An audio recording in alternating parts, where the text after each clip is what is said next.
even though you were homeschooled, I think you said you were bullied. Is that something that you related to? And absolutely. I mean, I realized shortly after, and I realize now more than I did in the moment, but it's something that everybody goes through, regardless of who they are, where they're from, what they do. And obviously when you're in it, you feel like you're the only person that's ever felt any of those feelings before.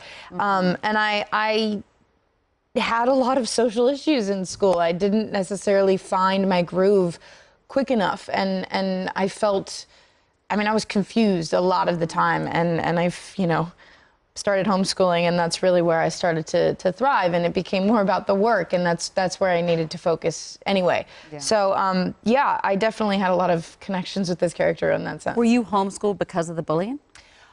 Well, coincidentally and sort of conveniently, my schedule was picking up around the same time, so it was kind of like, wow, this seems like the best option. But yeah, it was that, and it was work as well.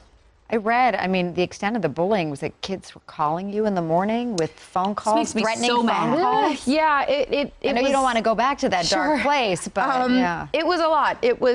I remember feeling like I thought this stuff was only supposed to happen in the movies, where you'd get a call at the same exact time every single morning, same kids, you didn't know who they were, to the point where my parents were staying home, leaving work late just to pick up the phone and see if they could figure out who it was and what it was. But again, like, I wasn't the only person they were calling. They were, it's not, I never wanted to make it seem like they were out to get me.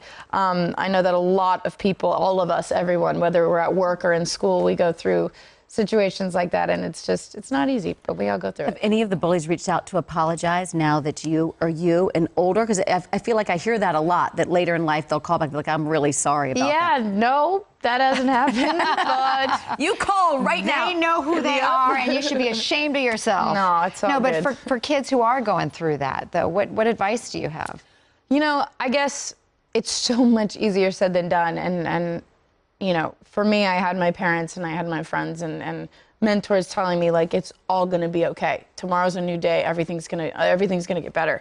And in that moment, again, that's the last thing you want to hear. But I guess if you could just say to those people, like, there is a light at the end of the tunnel. You might not see it for a while, but it's there. And just know that life is messy, and this is all a part of growing up. And even though it seems like it's the hardest thing to understand, it is what it is.